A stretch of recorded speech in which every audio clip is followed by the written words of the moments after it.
નમસ્કાર વિદ્યાર્થી મિત્રો, આજે આપણે એક સિમ્પલ ટોપિકની ચર્ચા કરવાના છીએ જેનું નામ છે યાંત્રિક ઉર્જા સંરક્ષણનો નિયમ। બહુ સરસ ટોપિક છે અને એકદમ સરળ પણ।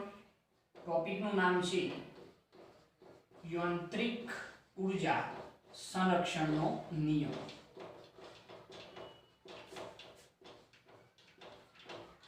બરોબર, ઓકે। હવે જરા જોજો તો એના માટે આપણે એક ઘટના વિચારી કે ધારો કે કોઈ m દળનો પદાર્થ છે, અહીંયા એક સપાટી છે જેના ઉપર એક m દળનો પદાર્થ છે, એક સપાટી એના ઉપર m દળનો પદાર્થ પડેલો છે। આ પદાર્થ પર સપોઝ f જેટલું સંરક્ષી બળ લાગે તો આ પદાર્થનું શું થવાનું છે? સ્થાનાંતર થવાનું છે। સપોઝ આપણે જે સ્થાનાંતર થાય છે એ વિચારી લઈએ કે કેટલું છે? ડેલ્ટા x જેટલું છે, બરોબર। અહીંયા આપણે શું વિચાર્યું કે ધારો કે કોઈ m દળનો પદાર્થ છે જેના ઉપર f જેટલું સંરક્ષી બળ લાગતો તેનું સ્થાનાંતર કેટલું થયું? ડેલ્ટા x જેટલું થયું। તો અહીંયા આપણે એવું લખીએ કે ધારો કે કોઈ પદાર્થ પર સંરક્ષી બળ f ની અસર હેઠળ કેટલું સ્થાનાંતર કરે છે? તો ડેલ્ટા x જેટલું સ્થાનાંતર કરે છે। આપણે એક ઘટના એવી અહીંયા વિચારેલી છે કે અહીંયા એક પદાર્થ છે, જે પદાર્થ સંરક્ષી બળ f ની અસર હેઠળ કેટલું? ડેલ્ટા x જેટલું સ્થાનાંતર કરે છે। તો કાર્ય ઊર્જા પ્રમેય પરથી જો કેવું હોય તો કાર્ય ઊર્જા પ્રમેય અનુસાર જો આપણે કેવું હોય તો ડેલ્ટા k બરાબર આપણે શું વિચારતા હતા? w ગતિ ઊર્જામાં થતો ફેરફાર કોના જેટલો હોય? થયેલ કાર્ય જેટલો હોય। તો અહીંયા આગળ જો આપણે કેવું હોય તો ડેલ્ટા k બરાબર થયેલું કાર્ય કેટલું થાય? અહીંયા કાર્ય બરાબર શું થાય? બળ ગુણ્યા સ્થાનાંતર। તો અહીંયા આગળ થઈ જશે f delta x। Delta k બરાબર શું થયું? f ડેલ્ટા x, જેને આપણે આપી દઈએ સમીકરણ નંબર 1। ઓકે, હવે જરા જુઓ કે આપણે લાસ્ટ લેક્ચરની અંદર જે સ્થિતિ ઊર્જાની વ્યાખ્યા ભણ્યા હતા, સ્થિતિ ઊર્જાની જે આપણે ચર્ચા કરી હતી એ તમને જો યાદ હોય તો સંરક્ષી બળો માટે સ્થિતિ ઊર્જાની વ્યાખ્યા પરથી જો આપણે કેવું હોય તો તમને જો યાદ હોય તો આપણે સ્થિતિ ઊર્જાની વ્યાખ્યા પરથી શું કહેતા હતા? F બરાબર માઈનસ dv બાય શું કહેતા હતા? dx। યાદ છે ને આ વસ્તુ? આપણે લખતા dv બાય dh લખતા હતા, બરોબર। h જે છે સ્થાનાંતર છે, બરોબર, એ ઊંચાઈ માટે હતું। અહીંયા x ડેલ્ટા x જેટલું સ્થાનાંતર થાય છે તો આ f બરાબર શું કહેવાય? Minus dv by dx। આ v જે છે એ સ્થિતિ ઊર્જામાં થતો ફેરફાર છે, ઓકે। તો અહીંયા આગળ આને આ રીતે પણ લખી શકાય કે f બરાબર માઈનસ ડેલ્ટા ની d ની જગ્યાએ આપણે ડેલ્ટા લખીએ તો ડેલ્ટા v બાય શું કહેવાય? ડેલ્ટા x, બરોબર। ચલો ડેલ્ટા x બરાબર ની આ બાજુ જોઈએ તો શું થઈ જશે? જરા જોજો, અહીંયા આગળ લખીએ કે f ડેલ્ટા x બરાબર શું થઈ જાય? માઈનસ ડેલ્ટા v થઈ જાય। ખ્યાલ આવ્યો આની અંદર? ઓકે, તો આના ઉપરથી આપણે એમ કહી શકીએ કે minus delta v is equal two f delta x થઈ ગયું, બરોબર। આને આપણે આપી દઈએ સમીકરણ નંબર 2।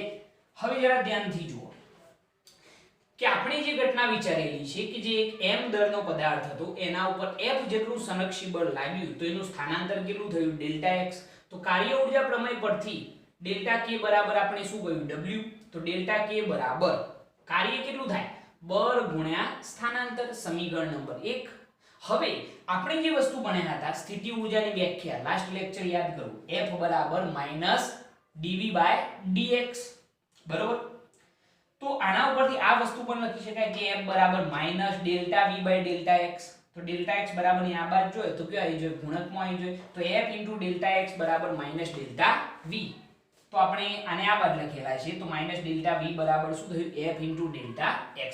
હવે જરા તમે ધ્યાનથી સમીકરણ નંબર 1 અને સમીકરણ નંબર 2 ચેક કરો।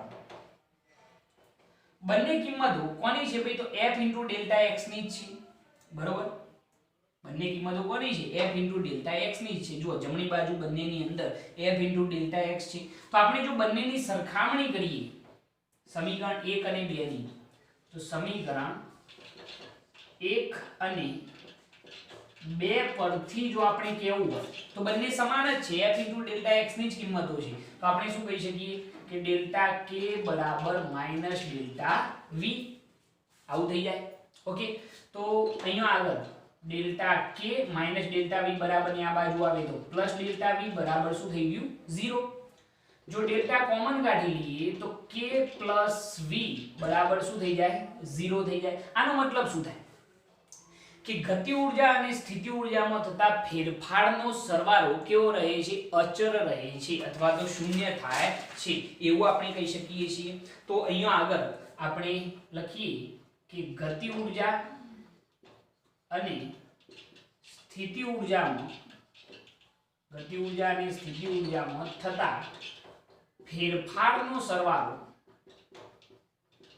કેટલો થાય છે શૂન્ય થાય છે ફેરફારનો સરવાળો કેટલો થાય છે શૂન્ય થાય છે દેખાય છે તમને કે ગતિ ઊર્જામાં થતો ફેરફાર અને સ્થિતિ ઊર્જામાં થતા ફેરફારનો સરવાળો કેટલો થઈ જાય છે તો શૂન્ય થાય છે તેનો અર્થ એમ થાય આપણે જો એનો અર્થ લખવો હોય તો તેનો અર્થ થાય છે કે ગતિ ઊર્જા અને સ્થિતિ ઊર્જા કેવી રહે છે અચળ રહે છે ગતિ ઊર્જા અને સ્થિતિ ઊર્જા કેવી રહે છે તો અચળ રહે છે એવું આપણે કહી શકીએ છીએ ખ્યાલ આવ્યો તો આના ઉપરથી આપણે જો કહેવું હોય તો k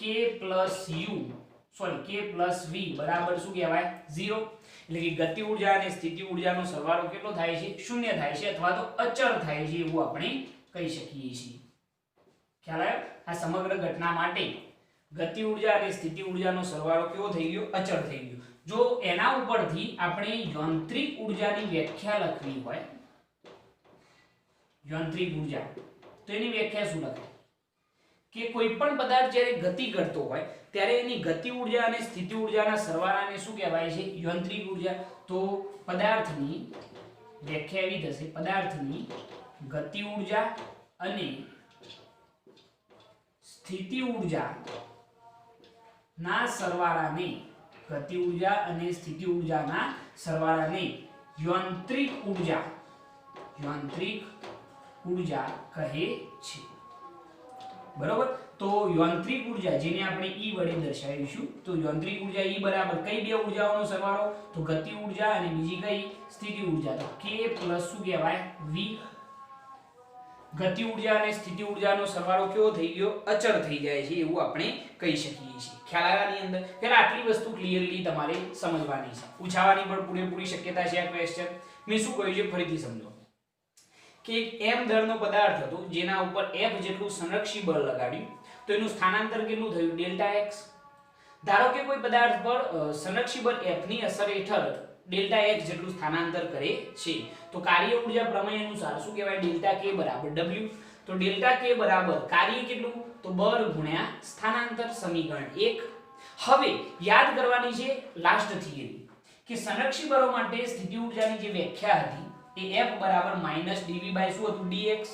એટલે f બરાબર minus delta v by delta x તો f ઇન્ટુ ડેલ્ટા x બરાબર શું થઈ ગયું માઈનસ ડેલ્ટા v તો માઈનસ ડેલ્ટા v બરાબર f ઇન્ટુ ડેલ્ટા x આ બંને સમીકરણો સેમ છે જો તો મેં બંનેની સરખામણી કરી દીધી ડેલ્ટા k બરાબર શું કર્યું minus delta v minus delta v બરાબર ની આ બાજુ આયા તો પ્લસ થઈ ગયા ઇઝ ઇક્વલ ટુ કેટલા 0 ડેલ્ટા કોમન કાઢ્યા તો k પ્લસ v બરાબર 0 આનો મતલબ શું થાય કે ગતિ ઊર્જા અને સ્થિતિ ઊર્જામાં થતા ફેરફારનો સરવાળો ગતિ ઊર્જામાં થતો ફેરફાર અને સ્થિતિ ઊર્જામાં થતા ફેરફારનો સરવાળો કેવો રહે છે અચળ રહે છે એટલે કે શૂન્ય થાય છે બરોબર એટલે કે k પ્લસ v બરાબર અચળ થઈ ગયું જો આપણે યાંત્રિક ઊર્જાની વ્યાખ્યા લખવી હોય પરફેક્ટ તો એ શું થાય કે પદાર્થની ગતિ ઊર્જા અને સ્થિતિ ઊર્જાનો સરવાળો કેવો રહે છે પદાર્થની ગતિ ઊર્જા અને સ્થિતિ ઊર્જાના સરવાળાને શું કહેવાય છે યાંત્રિક ઊર્જા કહે છે ઓકે આટલી વસ્તુ નોટ કરો એના પછી એની અંદર જ આપણે થોડી બીજી વાતો કરીએ થઈ ગયું ઓકે ચલો હવે એના પછી એક બીજી વાત કરી દઈએ યાંત્રિક ઉર્જા સંરક્ષણનો નિયમ,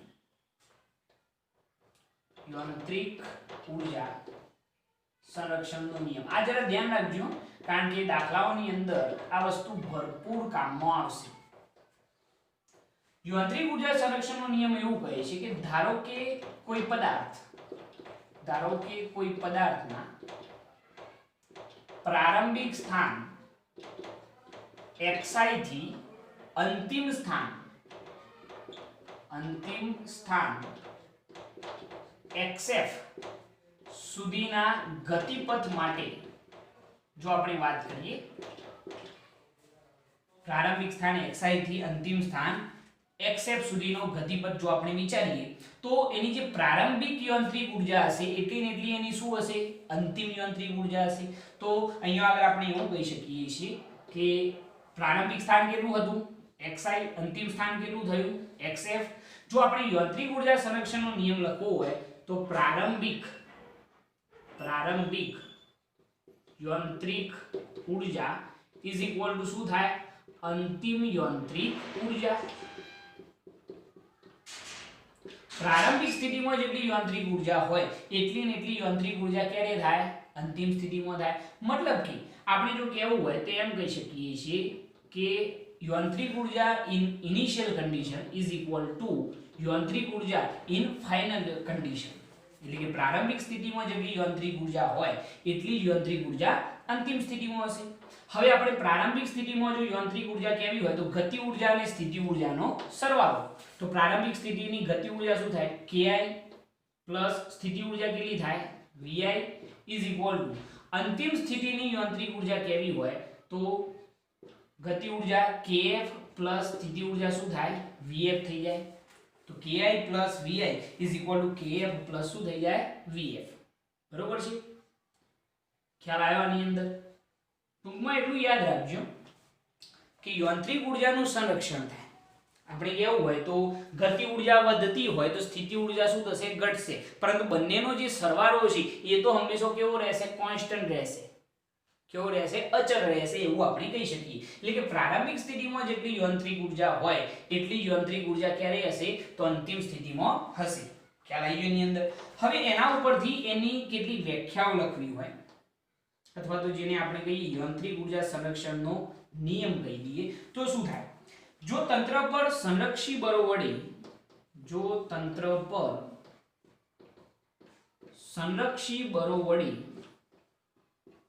કાર્ય થતું હોય, જો તંત્ર પર સંરક્ષી બળો વડે કાર્ય થતું હોય તો તંત્રની કુલ યાંત્રિક ઉર્જાનું શું થાય છે? સંરક્ષણ થાય છે.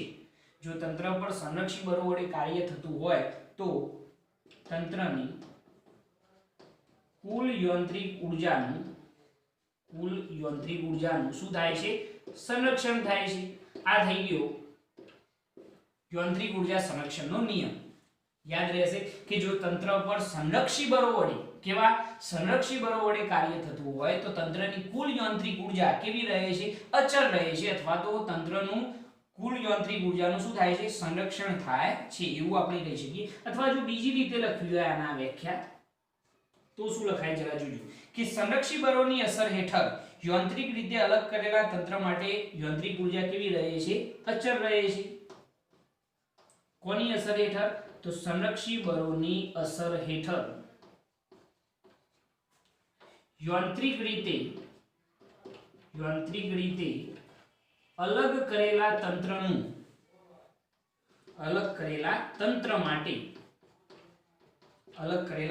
માટે યાંત્રિક ઉર્જા કેવી રહે છે? અચળ રહે છે. બે વ્યાખ્યાઓ છે, બેમાંથી જે અનુકૂળ આવે એ લખી શકો કે સંરક્ષી બળોની અસર હેઠળ યાંત્રિક રીતે અલગ કરેલા તંત્ર માટે યાંત્રિક ઉર્જા કેવી રહે છે? અચળ રહે છે.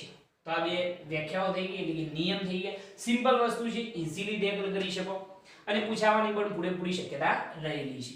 બરોબર? આટલી વસ્તુ નોટ કરો.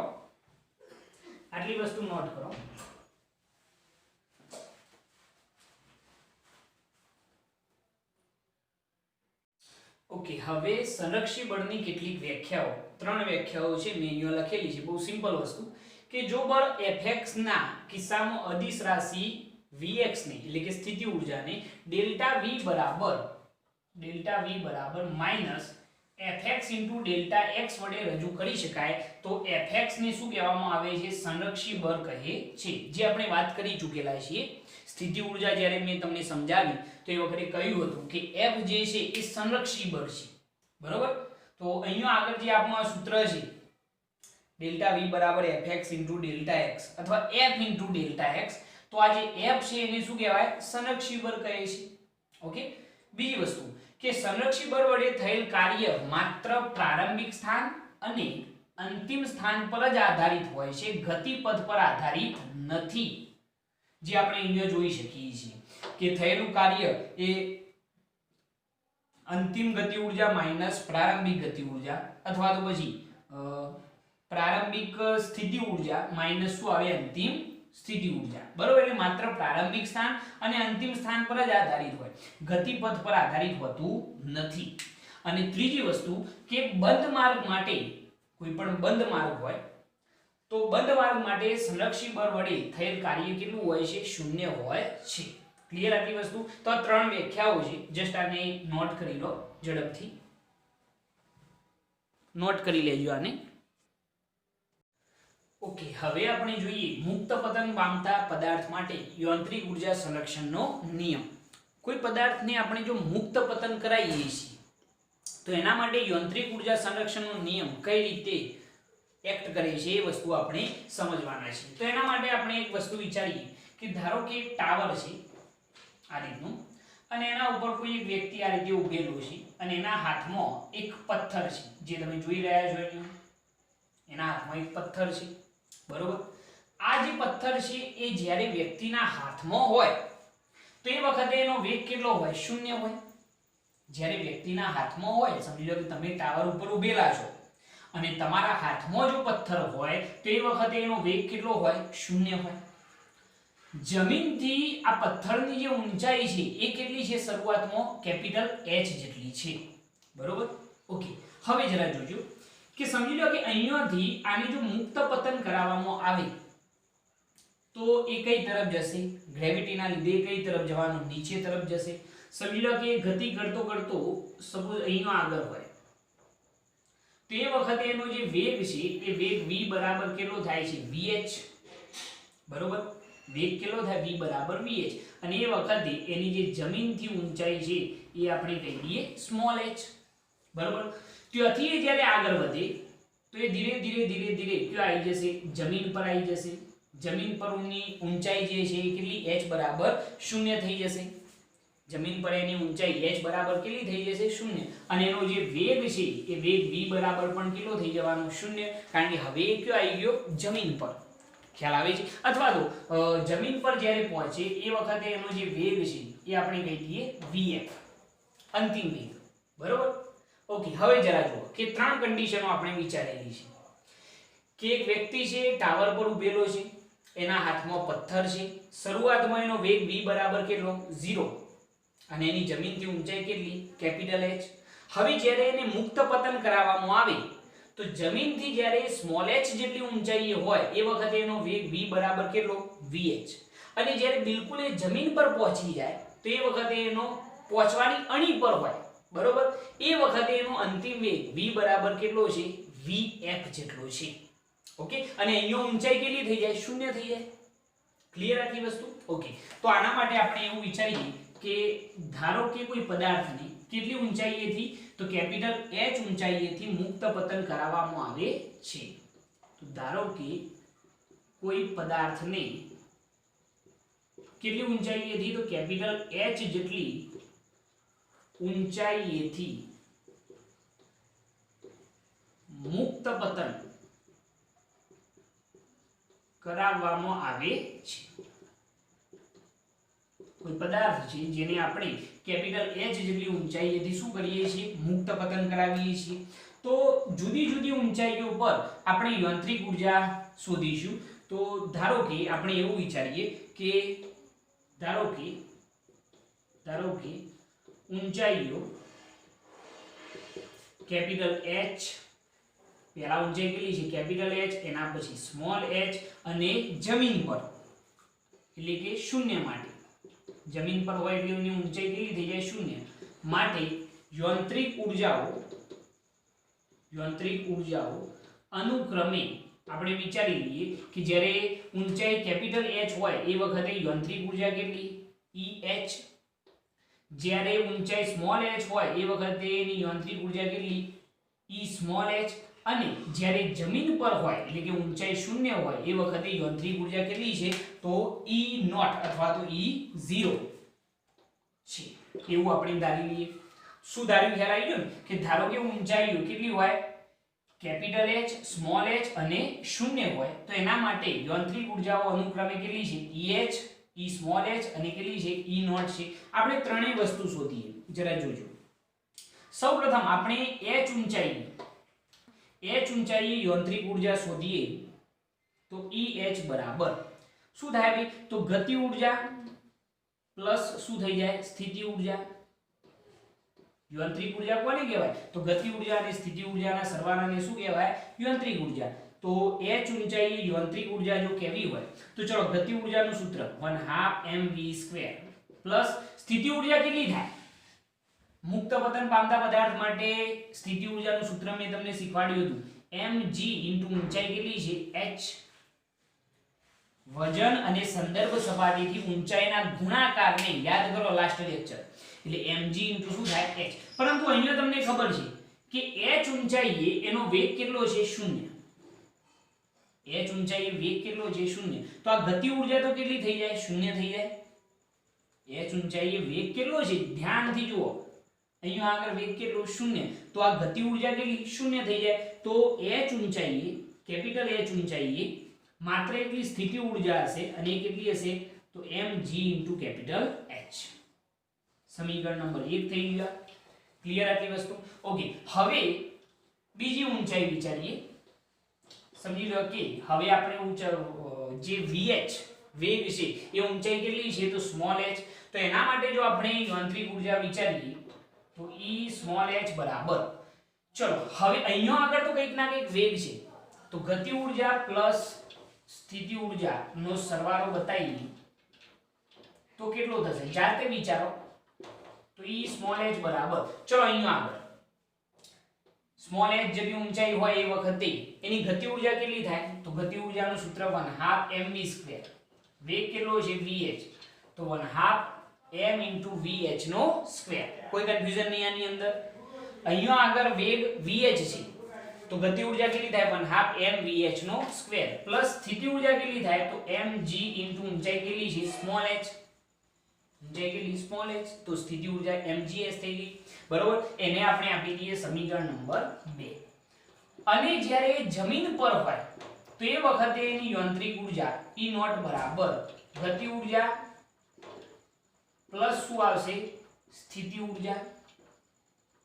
તો ચલો E નોટ બરાબર ગતિ ઉર્જા કેટલી થાય તો વેગ કેટલો છે vf તો એની ગતિ ઉર્જા થાય 1/2 m * vf નો સ્ક્વેર.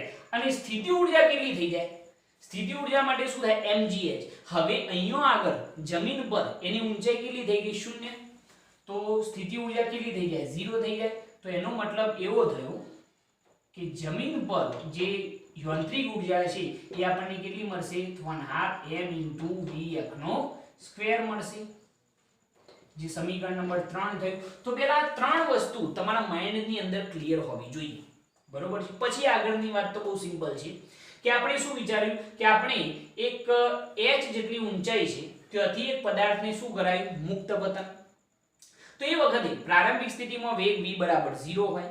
તમે જાણો છો આપણા હાથમાં હોય તો એ વખતે એનો વેગ કેટલો હોય 0 હોય. જ્યારે સ્મોલ h જેટલી ઊંચાઈએ હોય એ વખતે વેગ કેટલો vh. અને જ્યારે જમીન પર પહોંચવાની અણી પર હોય એ વખતે વેગ કેટલો vf.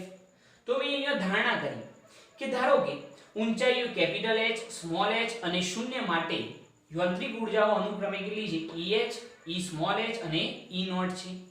તો આપણે અહીંયા પહેલા કેપિટલ H ઊંચાઈએ યાંત્રિક ઉર્જા શોધી કાઢી છે. યાંત્રિક ઉર્જા એટલે ગતિ ઉર્જા અને સ્થિતિ ઉર્જાનો સરવાળો.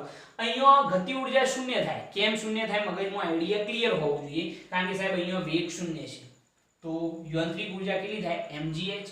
એના પછી स्मॉल h ऊंचाई जो यांत्रिक ऊर्जा કેવી હોય તો અહીંયા ગતિ ઊર્જા પ્લસ સ્થિતિ ઊર્જા કેટલી 1/2 m * vh નો સ્ક્વેર પ્લસ સ્થિતિ ઊર્જા કેટલી થાય mg * સ્મોલ h. એના પછી જ્યારે જમીન પર પહોંચી તે વખતે યાંત્રિક ઊર્જા E નોટ બરાબર ગતિ ઊર્જા પ્લસ સ્થિતિ ઊર્જા કેટલી થાય 1/2 m * vf નો સ્ક્વેર અને સ્થિતિ ઊર્જા કેટલી થઈ જાય 0. કેમ 0 થઈ ગઈ ખ્યાલ આવી ગયો કારણ કે ઊંચાઈ h બરાબર કેટલી થઈ ગઈ 0. ક્લિયર આટલી વસ્તુ ઓકે. હવે આના ઉપરથી આપણે કેટલાક સૂત્રો સાબિત કરવાના છીએ. તો પહેલું સૂત્ર આપણે સાબિત કરીએ કે h ઊંચાઈ અને જમીન માટે h ઊંચાઈએ અને જમીન પર યાંત્રિક ઊર્જા સંરક્ષણ ના નિયમ પરથી જો આપણે કહેવું હોય તો શું કહી શકીએ કઈ ઊંચાઈએ તો h ઊંચાઈ અને જમીન પર યાંત્રિક ઊર્જા સંરક્ષણના નિયમ પરથી જો કહેવું હોય તો ચલો h ઊંચાઈએ યાંત્રિક ઊર્જા કેટલી હતી E કેપિટલ H અને જ્યારે જમીન પર વાત કરીએ તો જમીન પર એની યાંત્રિક ઊર્જા કેટલી છે E નોટ. આ બંને જગ્યાએ યાંત્રિક ઊર્જા સંરક્ષણનો નિયમ આપણે યુઝ કર્યો કારણ કે આપણે એવું શીખવાડેલું છે કે ભાઈ યાંત્રિક ઊર્જા હંમેશા કેવી રહે છે અચળ રહે છે. h ઊંચાઈએ જેટલી યાંત્રિક ઊર્જા હોય એટલી જ યાંત્રિક ઊર્જા જમીન પર પણ હોવી જોઈએ બરોબર. એટલે કે યાંત્રિક ઊર્જાનું શું થાય સંરક્ષણ થાય. h ઊંચાઈએ યાંત્રિક ઊર્જા = જમીન પરની યાંત્રિક ઊર્જા બરોબર. તો ચલો EH બરાબર E નોટ. તો h ઊંચાઈએ યાંત્રિક ઊર્જા કેટલી હતી કેપિટલ H ઊંચાઈ mg * કેપિટલ H = જમીન પર એની યાંત્રિક ઊર્જા કેટલી છે તો 1/2 m * vf નો સ્ક્વેર બરોબર. એટલે ભાઈ આ વસ્તુ ખબર પડી છે ને યાંત્રિક ઊર્જાનું સંરક્ષણ થાય. પ્રારંભિક સ્થિતિમાં જેટલી યાંત્રિક ઊર્જા હોય એટલી જ યાંત્રિક ઊર્જા અંતિમ સ્થિતિમાં પણ હોવી જોઈએ. તો ચલો m કેન્સલ તો vf નો સ્ક્વેર બરાબર શું થઈ જાય 2gh થઈ જાય. તો vf બરાબર √2gh થઈ ગયું.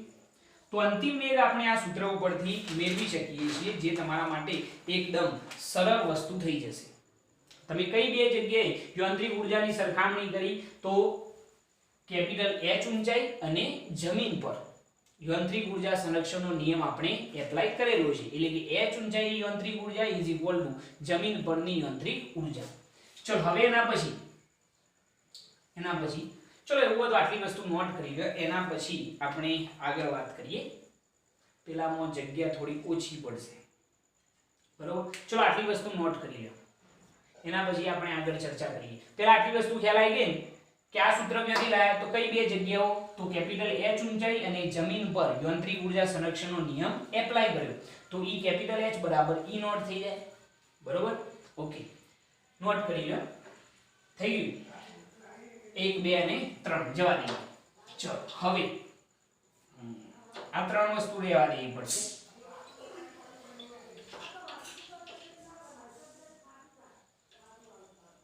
આ ત્રણ વસ્તુ લેવા દેવી પડશે બરોબર.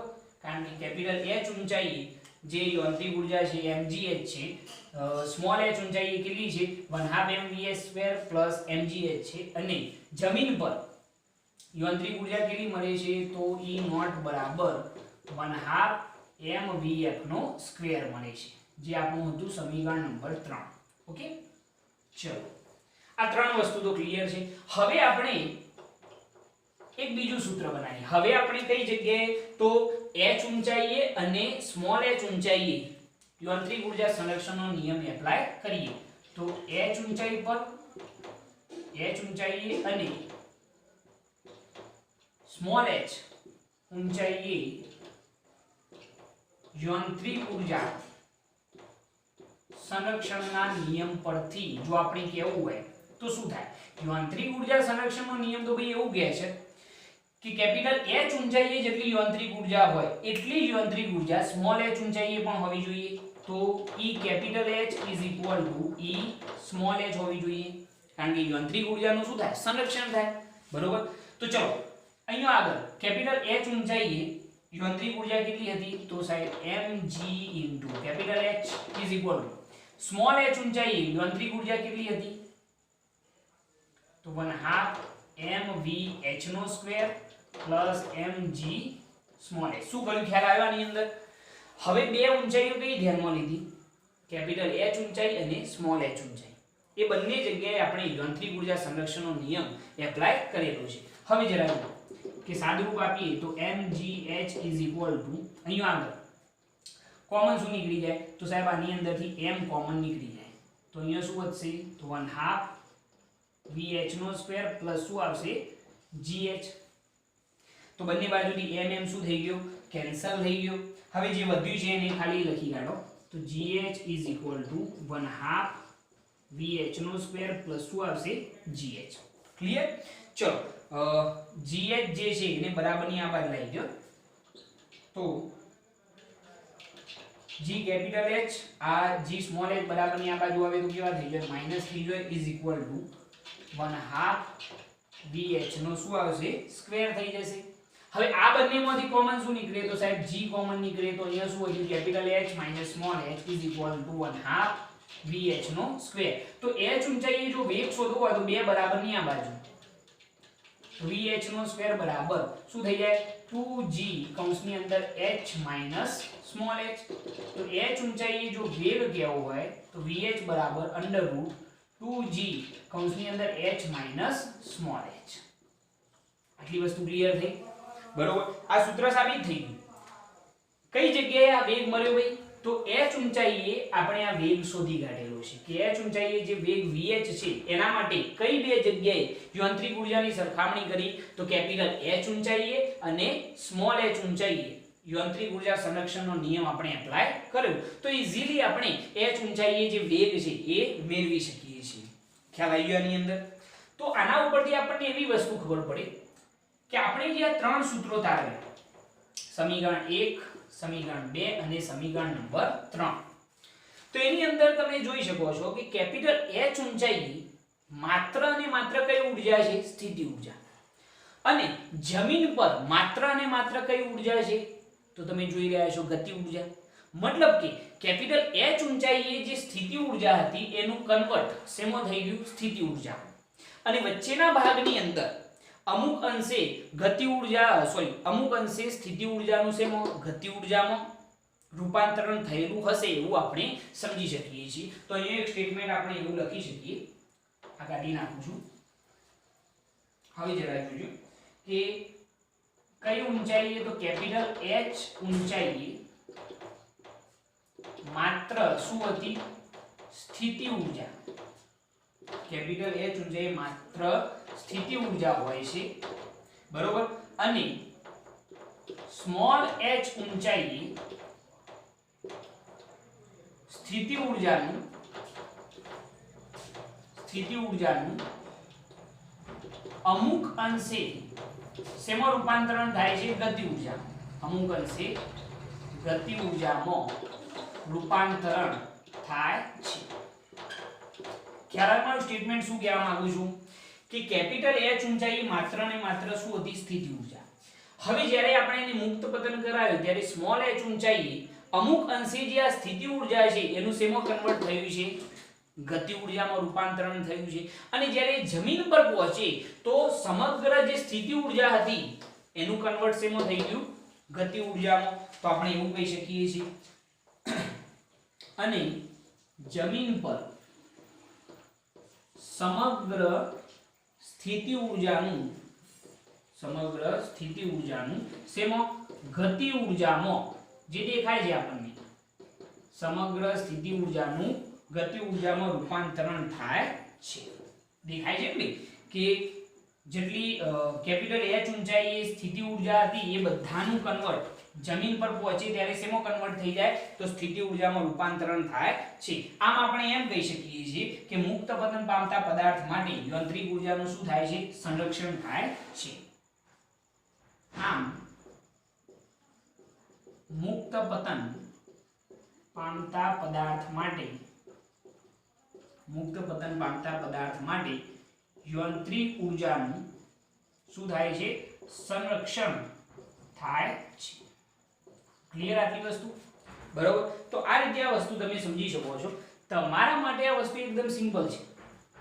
તમારે જસ્ટ ખાલી શું વિચારવાનું, જુઓ આ રીતે આખી થિયરી તમારે પૂરી કરવાની છે કે જ્યારે આ પદાર્થ આપણા હાથમાં હોય એ વખતે એનો વેગ કેટલો હોય? 0. એ વખતે એની ઊંચાઈ કેપિટલ H. જેવો એને મુક્ત પતન કરાવીએ તો સ્મોલ h ઊંચાઈએ હોય એ વખતે એનો વેગ કેટલો? vh. અને જ્યારે જમીન પર પહોંચે એ વખતે એનો વેગ કેટલો થાય છે? vf. હવે આ ત્રણેય જગ્યાઓ ઉપર તમારે શું શોધી કાઢવાની? યાંત્રિક ઊર્જા. યાંત્રિક ઊર્જા એટલે કઈ બે ઊર્જાઓનો સરવાળો કરવાનો? તો ગતિ ઊર્જા અને સ્થિતિ ઊર્જા. ક્લિયર? તો ત્રણેય જગ્યાએ તમે આપણે E કેપિટલ H બરાબર શું મેળવ્યું હતું? mgh, જે આપણું સમીકરણ નંબર 1 હતું. તો પહેલા તો એ જ કામ કરવાનું કે h ઊંચાઈએ કુલ યાંત્રિક ઊર્જા કેટલી? mgh. સ્મોલ h ઊંચાઈએ કેટલી થાય? તો સાહેબ સ્મોલ h ઊંચાઈએ વેગ પણ છે અને ઊંચાઈ પણ છે, તો ગતિ ઊર્જા પણ હશે અને સ્થિતિ ઊર્જા પણ હશે. પરંતુ જ્યારે જમીન પર પહોંચીએ તો એ વખતે માત્ર શું હશે? ગતિ ઊર્જા હશે. સ્થિતિ ઊર્જા શૂન્ય થઈ જાય, કારણ કે mgh અને ઊંચાઈ કેટલી થઈ જાય? જમીન પર શૂન્ય થઈ જાય. તો E નોટ બરાબર કેટલી થઈ જાય? 1/2 mvf નો સ્ક્વેર. પહેલા આટલી વસ્તુ ક્લિયર થઈ જાય પછી તમારું કામ એકદમ સરળ થઈ જાય. પછી શું કરવાનું? પેલું સૂત્ર મેળવવાનું. કઈ જગ્યાએ? તો એ કેપિટલ H ઊંચાઈએ યાંત્રિક ઊર્જા અને જમીન પરની ઊર્જાની શું કરવાની? સરખામણી. યાંત્રિક ઊર્જા સંરક્ષણનો નિયમ કઈ બે જગ્યાએ? તો કેપિટલ H ઊંચાઈએ અને જમીન પર યાંત્રિક ઊર્જા સંરક્ષણનો નિયમ એપ્લાય કરવાનો. તો તમને vf નું સૂત્ર મળશે. vf બરાબર √2g કેપિટલ H. અને પછી કેપિટલ H ઊંચાઈ અને સ્મોલ h ઊંચાઈએ યાંત્રિક ઊર્જા સંરક્ષણનો નિયમ એપ્લાય કરવાનો, જે અહીંયા તમને દેખાઈ રહ્યો છે. તો તમને આ સૂત્ર મળી જશે. સ્મોલ h ઊંચાઈએ જે વેગ છે એ vh બરાબર √2g કૌંસમાં h minus small h. Clear આટલી વસ્તુ? અને એના ઉપરથી આ સ્ટેટમેન્ટ મેં લખેલા છે કે h કેપિટલ H ઊંચાઈએ માત્ર શું હોય? સ્થિતિ ઊર્જા. બરોબર. અને જમીન પર માત્ર શું હોય? તો ગતિ ઊર્જા. મતલબ શું થયો? આ બધી સ્થિતિ ઊર્જાનું કન્વર્જન્સ એમાં થયું હશે ગતિ ઊર્જામાં. અને સ્મોલ h ઊંચાઈએ જો વાત કરીએ, આ ઊંચાઈએ, તો અમુક સ્થિતિ ઊર્જાનું મહદ અંશે શેમાં? ગતિ ઊર્જામાં રૂપાંતરણ થયેલું હશે. મેં સ્ટેટમેન્ટ અહીંયા લખેલું છે. ઓકે, આટલી વસ્તુ નોટ કરી લો. બહુ સિમ્પલ છે. એક બે વખત તમે જોશો તો સરળતાથી તમને ખ્યાલ આવી જશે.